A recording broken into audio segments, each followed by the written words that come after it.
शंकर भगवान की जय। नमः पार्वतीपतये नमः। हर हर महादेव शंभो। रुद्र संहिता आप सभी भक्तों को श्रावण मास की बहुत बहुत हार्दिक शुभकामनाएं। इस बार इस श्रावण महीने में 8 सोमवार आ रहे हैं और 8 सोमवार यानी 10 जुलाई से लेके 28 अगस्त तक भगवान शंकर का गुणगान किया जाएगा और 8 सोमवार के व्रत होंगे। तो सभी भक्तों को एक बार पुनः श्रावण महीने की बहुत बहुत हार्दिक शुभकामनाएं।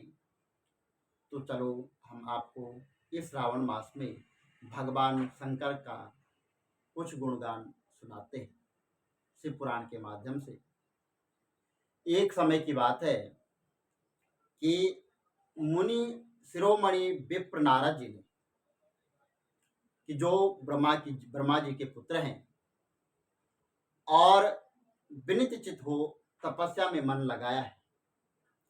हिमालय पर्वत में कोई ऐसी गुफा थी जो बड़ी शोभा से उत्पन्न और संपन्न दिखाई देती थी।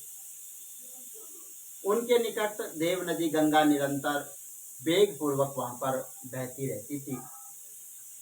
वहां एक दिव्य आश्रम था जो नाना प्रकार की शोभा से सुशोभित था और दिव्य दर्शी नारद जी तपस्या करने के लिए उसी आश्रम में आ गए।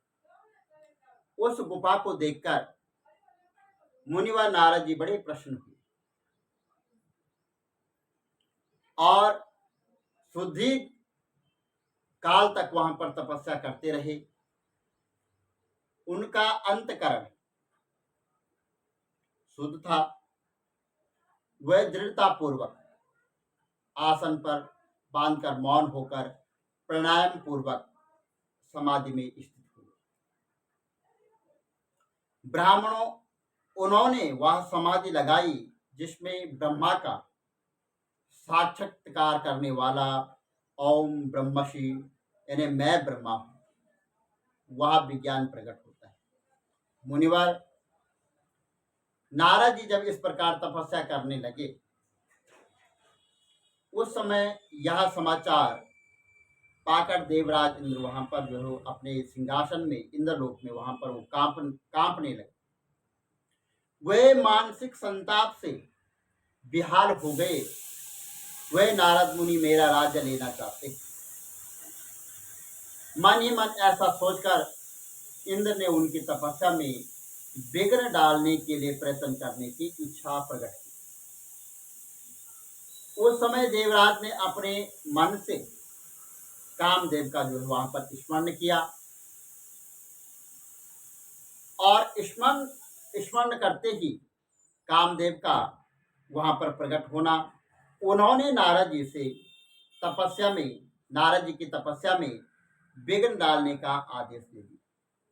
यह आज्ञा पाकर जो है कामदेव बसंत को अपने साथ लेकर बड़े गर्व से उस स्थान पर गए और अपना उपाय करने लगे।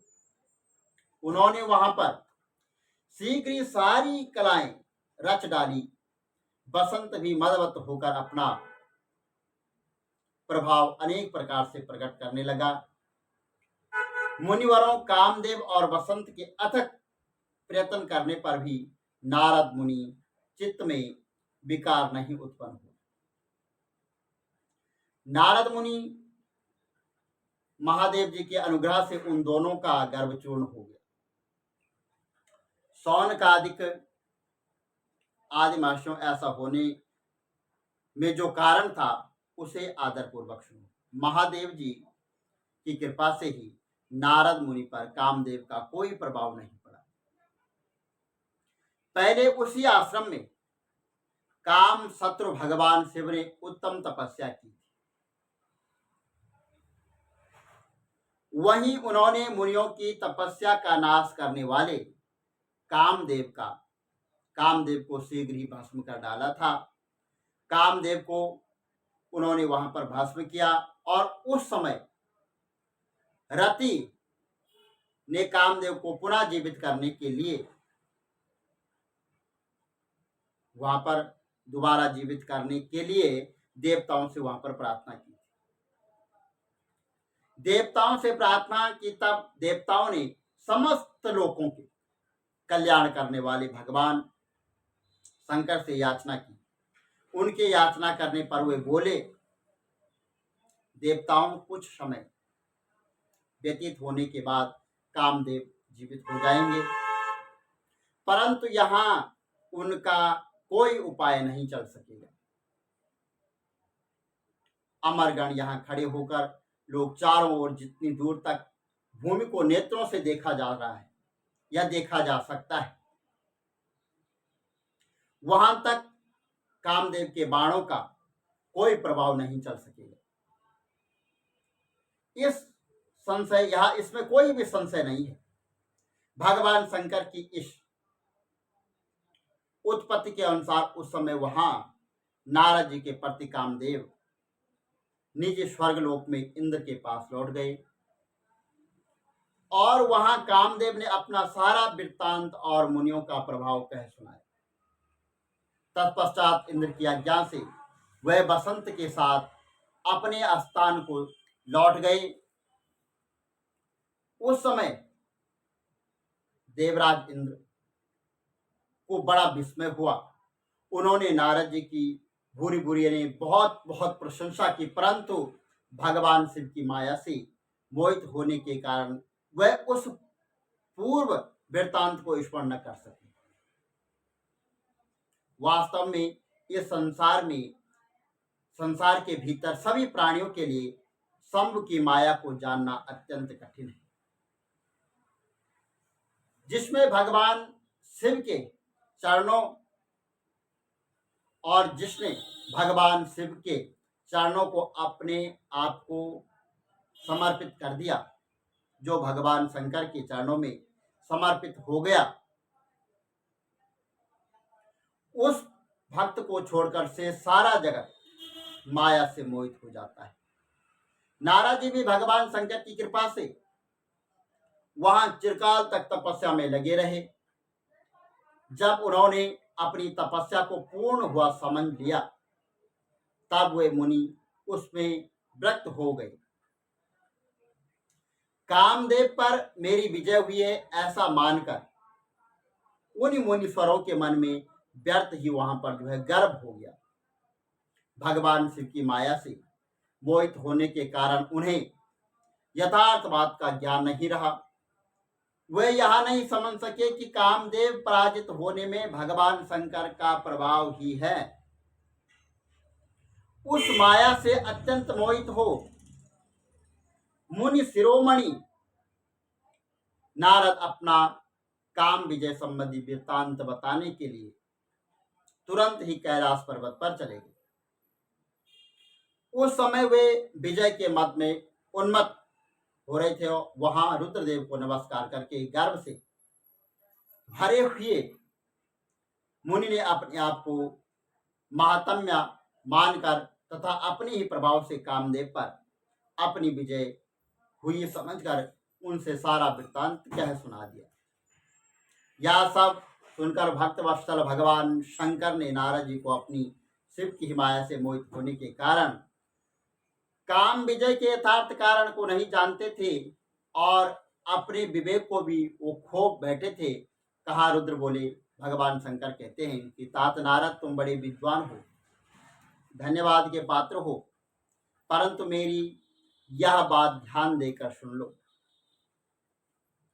अब से फिर कभी ऐसी बात कहीं भी न कहना, विशेषतः भगवान विष्णु के सामने इसकी चर्चा कदापि भी मत करना, यानी कभी भी मत बोलना।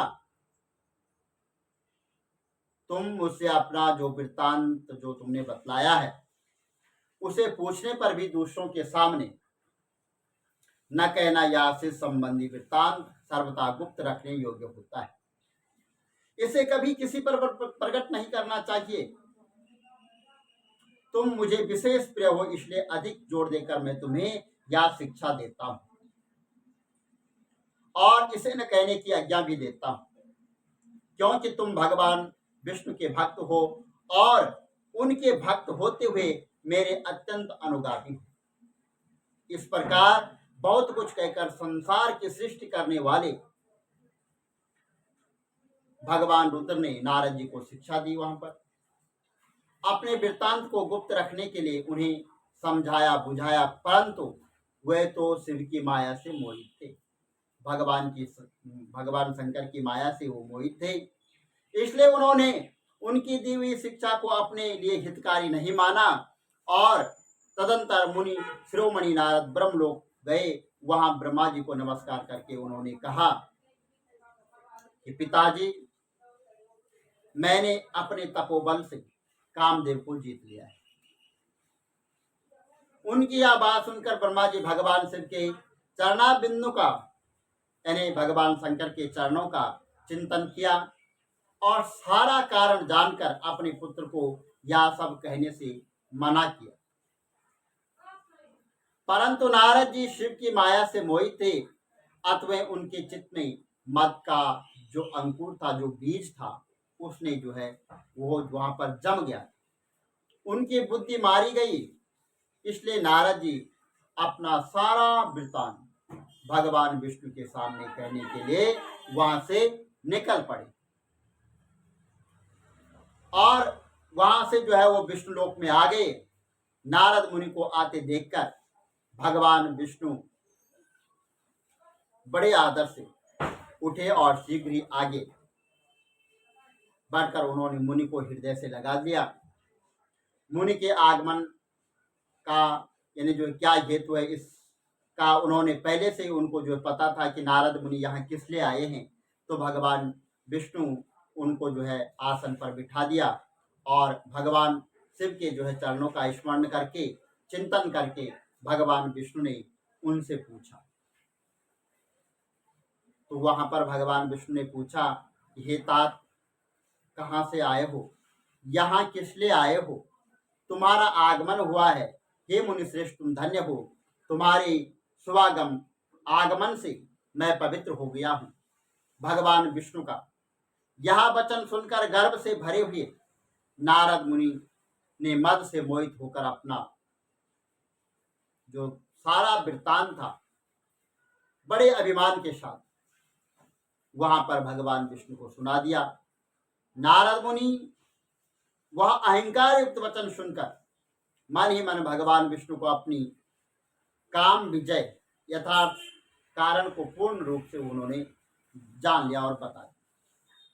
तत्पश्चात भगवान विष्णु बोले, मुनिश्रेष्ठ, तुम धन्य हो, तपस्या के तो भंडारी हो, तुम्हारा हृदय भी बड़ा उदार है। मुनि जिसके भीतर भक्ति ज्ञान और वैराग्य नहीं होते, उसी के मन में समस्त दुखों को देने वाले काम मोह आदि विकार शीघ्र उत्पन्न होते हैं। उसी के मन में समस्त दुखों को देने वाला काम मोह आदि विकार शीघ्र उत्पन्न होता है। तुम तो नैष्ठिक ब्रह्मचारी हो और सदा ज्ञान वैराग्य से मुक्त हो, फिर तुम में काम विकार कैसे आ सकता है? तुम तो जन्म से ही निर्विकार तथा शुद्ध बुद्धि वाले हो। श्री हरि की कही हुई ऐसी बहुत सी बातें सुनकर शिरोमणि नारद जोर जोर से वहां पर हंसने लगे और मन ही मन भगवान को प्रणाम करके इस प्रकार बोले, स्वामिन, जब मुझ पर आपकी कृपा है तब बेचारा कामदेव अपना क्या प्रभाव दिखा सकता है। ऐसा कहकर भगवान के चरणों में मस्तक झुकाकर इच्छा अनुसार विचरने वाली नारद मुनि वहां से चले गए। बोलो शंकर भगवान की जय। ओम नमः शिवाय, नमो नमः। अब यहाँ पर जो है हम आपको दूसरा अध्याय सुनाते हैं। तो यहाँ पर सूर्य यहाँ पर कहते हैं, बोलो शंकर भगवान की जय।